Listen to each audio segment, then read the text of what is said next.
વાત ગાંધીનગરના ચિલોડામાં એક મહિલાએ પોતાની છેડતીની ફરિયાદ કરી છે। પોલીસે છેડતી કરનાર 3 આરોપીની ધરપકડ પણ કરી લીધી છે।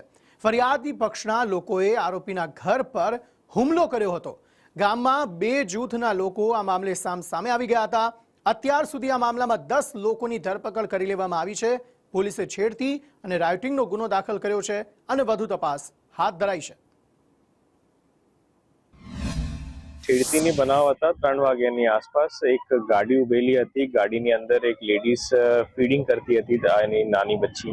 आ फीडिंग दरमियान कोई जान निकली थी और गाड़ी हटावा माटे कोई 3 लोगों साथे बोलाचाली थई है। 3 लोग एने ऊपर खराब वर्तन कर्या अने पछी गुना दाखिल थई। गुना दाखिल पछी सांजे 7 वाग्यानी आसपास आ फरियादी पक्षवालाना लोको आरोपी पक्ष पर जईने हमला करीने घरमां तोड़फोड़ करी छे। धरपकड़ थई 3 आरोपी वडोदरा गामनी छे अने 4 आरोपी चिलोड़ा गामना छे।